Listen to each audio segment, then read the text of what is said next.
프랑스의 실존주의 작가인 알베르 까뮈는 그의 산문집에서 이런 말을 했습니다.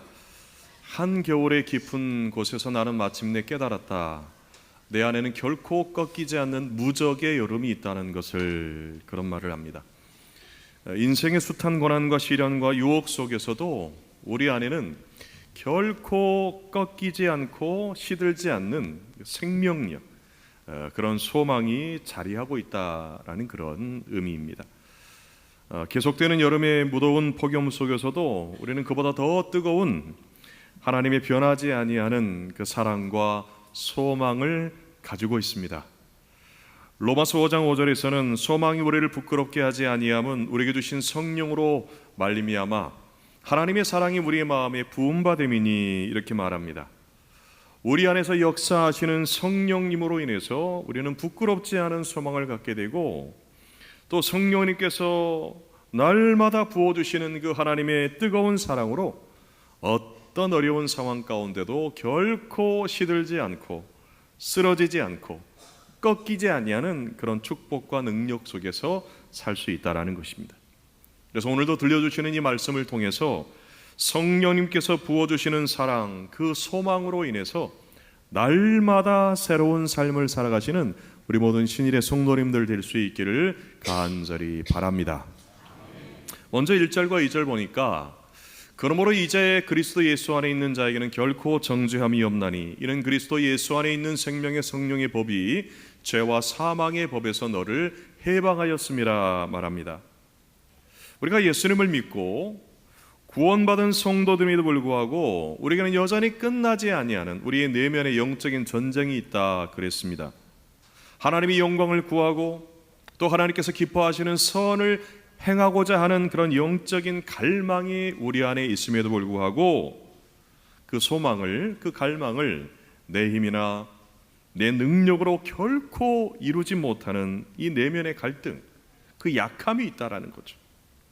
그러나 우리의 믿음의 시선을 예수님께 고정시키고 또 예수님 바라보기 시작할 때, 그 주님께 우리의 마음을, 우리의 생각을 집중하기 시작할 때 놀라운 변화가 일어나기 시작합니다. 오늘 그러한 놀라운 변화를 실제적으로 우리의 삶 가운데 적용시키는 한 가지 법이 있습니다. 그것은 바로 생명의 성령의 법이라는 것입니다. 예수 그리스도를 믿음으로 내 안에 작동되는 생명의 성령의 법이 날마다 우리로 하여금 새로운 삶을 살게 한다는 거죠. 더 이상 과거의 죄가 주인 노릇하지 못하고 왕 노릇하지 못하고, 또 내 자아가 내 인생의 주인 노릇하지 않고 왕 노릇하지 아니하는 그런 삶을 살게 돼요. 그러므로 시작되는 그 결과, 예수 안에 있는 자에는 결코 정죄함이 없다라는 이 감격적인 선언과 그 법적인 효력을 우리가 누릴 수 있게 되기 때문에 그렇습니다. 그래서 여기 그러므로가 주는 영적인 해방감과 그 감격과 그 축복은 엄청난 겁니다. 우리 인생이 그러므로 이 한 단어와 함께 뒤집어지고 역전되기 때문에 그렇다라는 거죠. 어제는 우리 민족이 일본의 패망과 함께 오랜 식민 지배로부터 해방된 날을 기념하는 제80주년 광복절이었습니다. 잃어버렸던 우리의 국권을 회복하고 자유의 기쁨과 그 감격을 맞이했던 우리 민족의 뜻깊은 그 역사를 회고하고 기억하고 기념하는 그런 날이었어요. 오늘 8장, 로마서 8장 1절에서 그러므로가 주는 이 기쁨과 감격이 그와 같습니다. 그러므로 이제 그리스도 예수 안에 있는 사람은 생명의 성령의 법으로 죄의 정죄로부터 자유롭게 되었다, 해방되었다라는 이야기입니다. 우리를 자유롭게 하시는 예수님 믿고 바라보는 믿음의 원리로 작동되는 이 생명의 성령의 법이 죽을 수밖에 없는 그 고통과 사망의 질서 아래에 놓여있던 우리를 해방시켰다고 하는 감격적인 선언입니다. 예수님께서 십자가에서 이루신 그 구원의 놀라운 축복, 또 우리 내면에서 역사하시는 성령님을 통해서 이러한 놀라운 자유와 해방의 감격과 삶의 놀라운 변화가 우리의 삶 가운데 일어난다는 거죠. 여러분, 성령님은 헬라어로 파라클레토스 그렇게 부릅니다. 우리를 도우시는 분이라는 겁니다. 다른 말로 변호사, 상담자, 또 대언자라는 그런 의미를 가지고 있어요. 로마서 8장에만 성령이라고 하는 단어가 무려 17회 이상이 기록되어져 있어요. 그리고 7장에서 보게 되면 내가 나라고 하는 것을 반복하면서 여전히 강력한 죄의 유혹에 넘어지고 쓰러지고 실패와 좌절을 겪으면서 패배와 절망 가운데 있는 나를 성령께서 다시 일으켜 주시고, 성령께서 더 이상 우리는 과거처럼 죄의 지배를 받는 그런 인생이 아니고 거기에 정죄당하는 그런 인생이 아니라 우리는 자유로운 존재이고 하나님의 자녀이고 거룩한 주님의 백성이라고 하는 것을 강력하게 변호해 주시고 또 그 사실을 우리로 하여금 알게 해 주신다라는 거죠. 마치 강압적이고 폭력적인 악한 주인에게 시달리던 한 노예가 강력한 국가의 공권력으로 의해서 자유와 해방을 얻게 되는 것과 같습니다. 십자가의 능력이 우리를 죄와 사망의 세력에서 건져주셨다라는 거죠. 과거의 주인이 다시는 더러운 오물이 있는 창고나 감옥으로 끌고 가서 속박하려고 해도 이 국가의 공권력으로부터 보호를 받는 것처럼, 여러분, 우리는 생명의 성령의 법이라고 하는 절대적인 이 효력으로부터 그로 인해서 천국의 보호를 받는, 천국의 공권력으로부터 보호를 받는 그런 하나님의 백성이라고 하는 겁니다. 바로 그 일을 하시며 우리를 도우시는 분이 성령 하나님이세요. 성령께서 우리를 보호해 주시고 우리를 도와주시고 생명의 길로, 진리의 길로 인도해 가시기 때문에 그렇습니다. 때로는 우리가 좌절하고 낙심하고 믿음이 흔들릴 때가 있습니다. 그러나 그럴 때마다 성령께서 우리에게 이런 감동을 주시는 것입니다. 너는 패배자가 아니다. 너는 실패한 인생이 아니다. 그 어떤 정죄나 죄책감이나 고난이나 환난이나 고통이나 절망적인 환경과 상황 가운데 있다 할지라도 이 세상의 그 무엇도, 그 누구도 너의 그 믿음을 흔들 수가 없다. 그렇게 우리를 위로하시고 우리를 격려해 주시고 날마다 소망이 넘치는 그런 삶으로 인도해 주신다라는 거예요. 그럼 전도서 4장 11절 12절을 보면 또 두 사람이 함께 누우면 따뜻하거니와 한 사람이면 어찌 따뜻하랴. 한 사람이면 피하겠거니와 두 사람이면 맞설 수 있나니 세 겹줄은 쉽게 끊어지지 아니하느니라 말씀하는데요. 성령께서 우리 모두의 든든한 영적인 세 겹줄, 3겹줄이 되어주시고 굳게 우리를 붙들어 주신다라는 거예요. 인생이 어떤 험한 폭풍이 있고 폭염이나 고난이나 환난과 시험이 있다 할지라도 그 속에서도 흔들리지 아니하고 넘어져도 다시 일어설 수 있는 그런 영적인 에너지, 그런 힘을 우리 성령 하나님께서 우리에게 공급해 주신다라는 거예요. 이것이 바로 예수 그리스도 안에 있는 자들에게 날마다 일어나는 놀라운 삶의 은혜이며 놀라운 삶의 축복이며 놀라운 삶의 변화인 줄로 믿습니다. 예수님 믿음으로 바라보는 믿음의 원리, 주님을 믿음으로 바라보는 그 믿음의 원리라고 하는 이 작은 지렛대 하나가 나 혼자서는 도저히 들 수 없는, 움직일 수 없는 크나큰 바위라고 할지라도 그것을 움직이고 옮길 수 있는, 산을 옮길 만한 그런 능력이 그 믿음을 통해서 우리에게 일어나기 때문에 그렇다네. 그렇기 때문에 중요한 것은 날마다 우리가 말씀을 읽고 말씀을 듣고 말씀을 묵상하며 예수님 믿고 의지하는 것입니다. 여러분, 믿음은 내 인생의 주인으로 예수님 모시는 일입니다. 우리가 오늘 예배 찬양으로 예수 우리 왕이여 그렇게 우리가 찬양했습니다.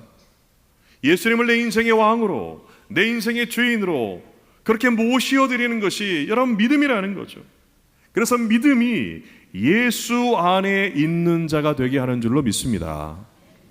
내 모든 삶의 주도권을 예수님께 드리고 내 모든 인생의 선택과 결정권, 내 속에 들어와 계시는 예수의 영이신 성령님께 드리고 인도하는 것, 양도하는 것, 그게 바로 여러분 믿음이라는 거예요.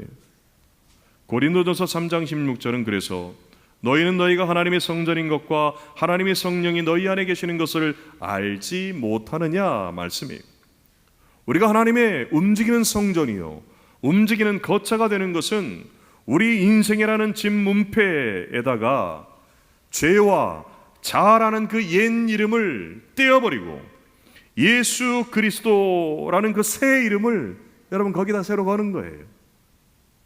집 주인이 달라졌기 때문에 여러분 지배권이 달라집니다. 그러므로 이제 예수님을 주인 삼고 그의 영이신 성령님의 그 인도하심을, 그 지배를 받게 됩니다. 이것이 구원받은 성도가 날마다 새로운 삶을 사는 핵심적인 열쇠라는 거죠. 날마다 나 자신을 내려놓고 성령 하나님의 인도하심에 믿음으로 순종하며 살아가는 것입니다. 그러므로 이제 생명의 성령의 그 법의 인도를 받는 그 삶을 통해서 날마다 천국의 기쁨과 감격 속에 살 수 있게 된다는 거죠. 그 결과 요한복음 10장 10절에서 이렇게 말합니다. 함께 이 말씀을 우리가 함께 읽어보겠습니다. 도둑이 오는 것은 도둑질하고 죽이고 멸망시키려는 것뿐이요 양으로 생명을 얻게 하고 더 풍성히 얻게 하려는 것이라. 우리 안에 계시는 성령 하나님께서 우리 주님이 주시는 풍성한 그 생명을 날마다 누리며 살 수 있도록 그렇게 인도해 주신다는 거예요. 이런 이유로 예수 믿는 사람들에게는요, 예배 없이 생명이신 성령께서 함께 하시고 우리 가운데 역사하시고 오늘도 우리를 이끌어가고 있다는 것을 믿으시기를 바랍니다. 고린도전서 12장 3절을 보면 그러므로 내가 너희에게 알려노니 하나님이 영으로 말하는 자는 누구든지 예수를 저주할 자라 하지 아니하고 또 성령으로 아니하고는 누구든지 예수를 주시라 할 수 없느니라 말씀하는 것처럼 우리가 예수님을 주로 고백하고 있는 여러분 모두가 바로 성령 하나님께서 함께 하시는 예수의 사람이요 성령의 사람이요 하나님의 놀라운 축복의 사람인 줄로 믿습니다. 다음으로 3절과 4절을 보면 율법의 육신으로 말미암아 연약하여 할 수 없는 그것을 하나님은 아시나니 곧 죄로 말미암아 자기 아들을 죄 있는 육신의 모양으로 보내어 육신의 죄를 정하사 육신을 따르지 않고 그 영을 따라 행하는 우리에게 율법의 요구가 이루어지게 하려 하심이니라 말씀이에요. 생명의 성령의 법이 우리 안에 적용되고 작동되면은 가장 먼저 눈에 보이는 외적인 놀라운 우리의 삶의 변화가 일어납니다. 예수님이 가시는 곳마다 생명의 역사가 나타나죠. 예수의 영이신 하나님의 영으로 충만한 성도들이 가는 곳마다 이와 같은 생명의 역사, 살아나는 역사, 생명의 역사가 나타나게 된다는 거예요. 우리 안에 성령 하나님께서 주시는 진리의 빛이 나타나고 우리 안에 성령 하나님께서 주시는 생명의 놀라운 영광이 나타나게 된다는 것입니다. 믿는 자에게 주어지는 그리스도인의 권세가 나타나고 도저히 변화되지 않을 것 같은 한 인생이 바뀌고 가정이 바뀌고 공동체가 새롭게 뒤바뀌는 그런 은혜의 역사들이 나타나게 된다는 것입니다. 무엇보다도 성령의 지배를 받고 인도를 받게 되면 오늘 말씀처럼 율법의 요구를 이룰 수 있게 됩니다. 이게 무슨 말이냐? 하나님께서 기뻐하시고 하나님께서 원하시는 거룩한 삶을 살 수 있게 되고 도저히 지킬 수 없었던 이 하나님의 말씀을 지켜낼 수 있는 말씀의 사람이 될 수 있다는 거예요. 율법이 요구하는 높은 기준에 도달하게 된다는 겁니다. 성령께서 내 속에 역사하시면 육신의 힘으로는 과거의 내 힘으로는 도저히 할 수 없었던 그 일들을 할 수 있는 힘이 능력이 우리 안에 생긴다는 거예요. 여러분 이 부분에 있어서 영국의 위대한 복음주의 강의 설교자인 존 스토트 목사님께서 이렇게 해석을 해요. 우리는 더 이상 구원의 방편으로서 율법에 얽매이지 않게 되었다. 하지만 거룩해지기 위해서는 율법을 지켜야 한다. 곧 율법이 우리를 의롭게 하는 근거로 우리를 구속하지는 않지만 행위의 한 가지 기준으로서 여전히 구속력이 있기에 성령을 따라 살 때 우리는 율법의 요구를 충족시키기 위해서 애쓴다. 하나님의 말씀을 지키려고 애쓰는 거룩한 삶을 살 수 있게 된다는 거예요. 이렇게 불가능이 가능해지는 삶을 살 수 있게 된 이유에 대해서 구약의 에스겔 선지자는 이렇게 예언합니다.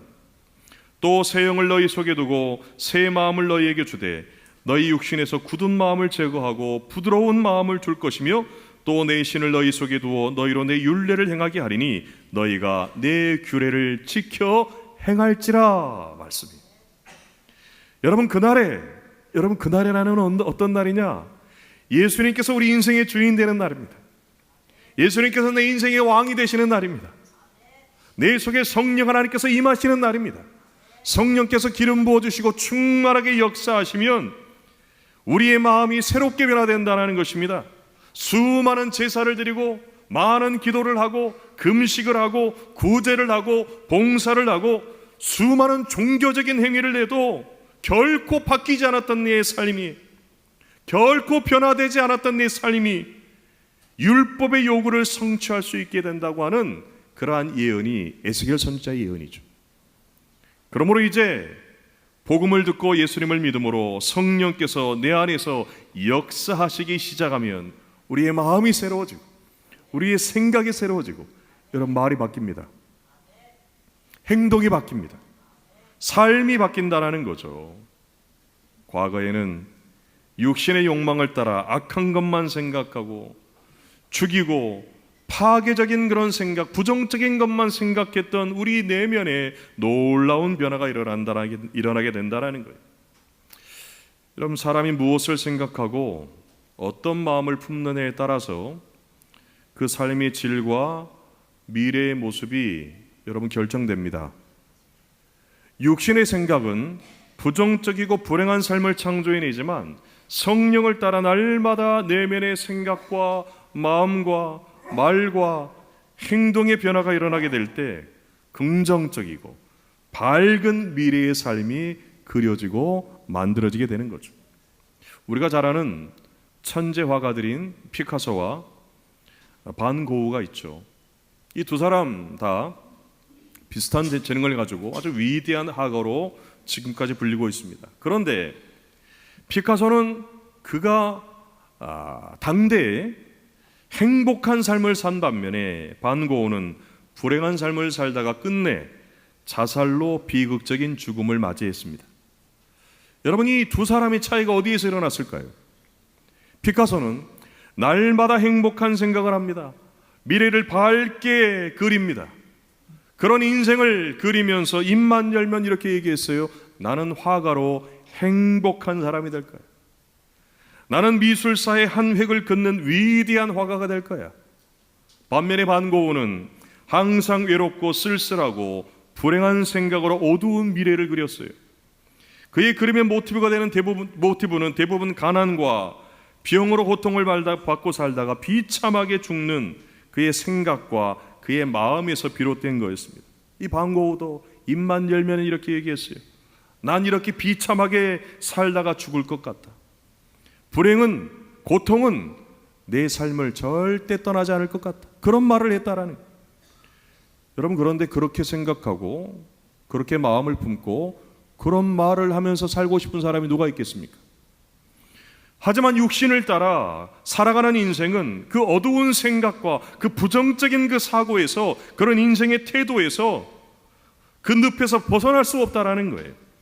하지만 성령의 지배를 받고 인도하심을 받으면, 예수님과 동행하는 삶을 살게 되면 놀라운 삶의 기쁨과 행복이 일어나게 된다는 것. 어떤 환경과 어떤 상황 속에서도 날마다 새로운 은혜 가운데 기쁨과 평안과 축복이 있는 그런 삶을 살게 되고, 입만 열면 부정적인 얘기하는 것이 아니고 입만 열면 긍정적인 말이나 축복하는 그런 말을 하는 인생으로 살게 된다는 거죠. 어느 초등학교 시험에 속담에다가 빈칸을 채우는 문제가 나왔어요. 속담이 빈칸을 채우는, 예를 들어서 사촌이 땅을 사면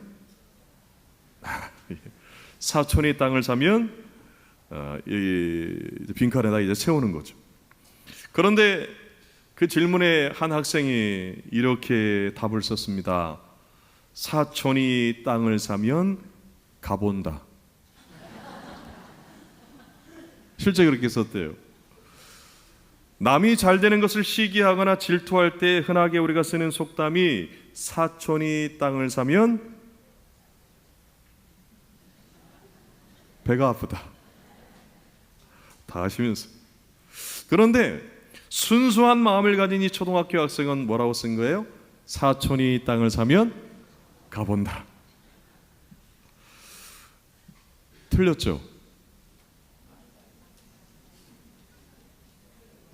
이거 맞았다고 해야 돼요? 틀렸다고 해야 돼요? 답은 틀렸는데 여러분, 그 마음이 얼마나 예쁘고 아름다운 100점짜리 정답입니까? 사람들은 나이가 들수록 다른 사람이 잘 될 때 함께 기뻐하고 즐거워하는 일이 점점 힘들어지죠. 기뻐하기보다는 비교하고 낙심하면서 상대의 기쁨을 깎아내릴 때가 많습니다.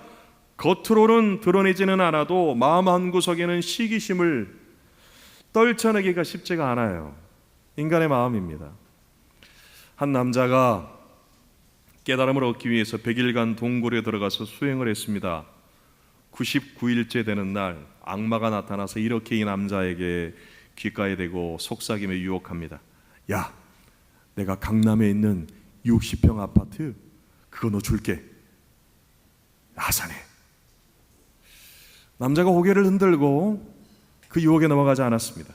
그러자 이번에는 그럼 너 두 아이들이 있잖아. 아들과 딸 한 명씩 다, 한 명은 서울대, 한 명은 하버드대 들어갈 수 있게 해줄게.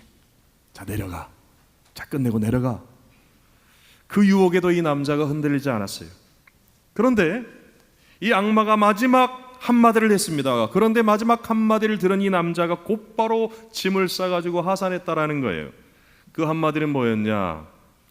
야, 지금까지 말한 거 전부 다 네 친구에게 준다? 지금까지 말한 거 누구에게 준다고요? 친구에게 준다. 그 말을 듣고 짐을 싸서 내려갔다라는 거예요. 남과 비교하고 시기하고 질투하는 어쩔 수 없는 인간의 욕망이 여러분 자기 자신을 불행하게 만든다는 거. 그러나 성령께서 다스리시고 역사하시는 성도의 생각과 마음은 나 자신을 비하하거나 자기 연민에 빠지지 않고 남이 잘 되는 것 봐도 깎아내리지 않고 함께 기뻐하고 함께 즐거워하는 밝고 긍정적인 그러한 마음, 순수한 마음으로 충만하게 될 줄로 믿습니다. 이게 성경의 말씀이잖아요. 그러한 말씀입니다. 그러므로 오늘도 우리를 날마다 새롭게 하는 성령의 능력을 믿고 더 이상 정죄받지 않게 하시는 생명의 성령의 법 붙들고 이 법을 붙들어야 돼요. 이 법 붙들고 불가능을 가능케 하시는 이 성령의 능력을 사모하는 우리 모든 성도님들 될 수 있기를 간절히 바랍니다. 끝으로 11절 말씀인데요, 이 말씀을 함께 읽겠습니다. 예수를 죽은 자 가운데서 살리신 이의 영이 너희 안에 거하시면 예수를 죽은 자 가운데서 살리신 이가 너희 안에 거하시는 그의 영으로 말미암아 너희 죽을 몸도 살리시리라. 구원받은 이후의 삶 속에서 모든 죄의 유혹을 이기며 주 안에서 진정한 행복을 누리며 사는 영적인 비결은 나의 노력과 나의 열심에만 있지 않습니다. 오직 율법의 요구를 이루게 하시는 성령님의 도우심, 그 역사하심이 있어야 된다라니. 연약한 우리를 강하게 하시고 연약한 우리로 하여금 그 일을 이루게 하시는 성령 하나님의 도우심이 필요하다래. 그렇기 때문에 예수님께서는 요한복음 14장 17절 18절을 통해서 그는 진리의 영이라 세상은 능히 그를 받지 못하나니 이는 그를 보지도 못하고 알지도 못함이라. 그러나 너희는 그를 아나니 그는 너희와 함께 거하시며 또 너희 속에 계시겠습니다. 내가 너희를 고아와 같이 버려두지 아니하고 너희에게로 오리라. 이 말씀으로 성령님을 우리에게 보내주셔서 영원토록 우리와 함께 하신다고 약속해 주셨어요. 예수님께서 하나님의 영이신 성령님을 통해서 우리 안에 거하시고 모든 진리와 평안 가운데로 인도해 주시고 하나님의 거룩한 영광을 닮아갈 수 있도록 날마다 우리를 변화시키십니다. 우리를 새롭게 하신다는 거예요.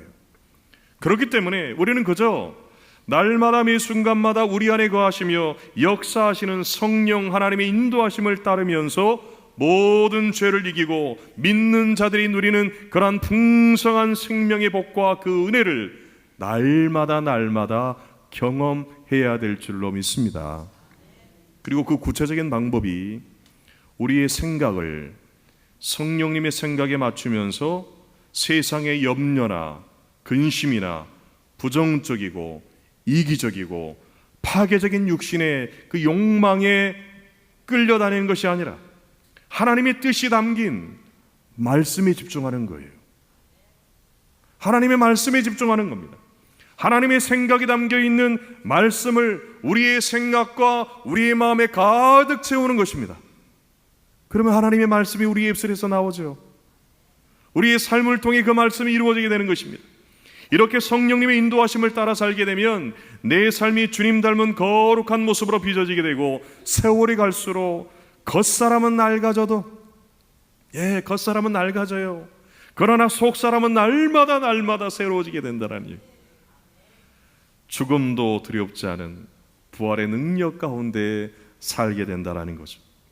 하나님의 영이 우리 안에 거하신다라는 것은 여러분, 우리가 살아있는 존재가 된다라는 것을 말하는 겁니다. 창세기 2장 7절을 보게 되면 하나님께서 사람을 뭘로 만드셨어요? 흙으로 만드셨죠. 흙으로 만드시고 그 모양을 만드신 다음에 그 다음에 하신 일이 있어요. 생기, 루하흐라고 그래요. 생기, 성령을 불어넣으셨을 때 생령이 되었다. 하나님이 영을 부어 넣으셨을 때 생령이 되었다 말합니다. 하나님이 영이 임하셨을 때 살아있는 사람이 되었다라는 이야기입니다. 러시아 연해주의 주도인 블라디보스토크 정부청사 근처에 365일 24시간 꺼지지 않고 타오르는 영혼의 불꽃이 있습니다. 영혼의 불꽃이라고 불러요. 2차 세계대전 당시 고국에 돌아오지 못한 연해주 출신의 전사자들을 추모하기 위해서 세워진 상징물입니다. 이 불꽃은 참전 용사들의 희생을 영원히 기억하겠다고 하는 다짐이고, 나라 사랑하는 마음을 고취시키기 위한 그러한 상징물입니다. 여러분, 그런데 오늘 우리에게도 1년 365일 날마다 매 순간마다 꺼지지 않고 우리에게서 타오르는 영혼의 불꽃이 있습니다. 우리를 구원하셔서 다시 살게 하시고 날마다 우리를 새롭게 하시고 날마다 우리를 변화시켜 가시는 성령 하나님의 불꽃, 성령 하나님의 불길인 줄로 믿습니다. 그러므로 죽을 몸도 살게 하시는 영혼의 불꽃과도 같은 이 성령 하나님의 인도하심을 따라 날마다 새로운 삶을 살아가시는 그런 축복, 그런 은혜가 우리 신일의 모든 성도들 가운데 있기를 간절히 바랍니다. 기도하겠습니다.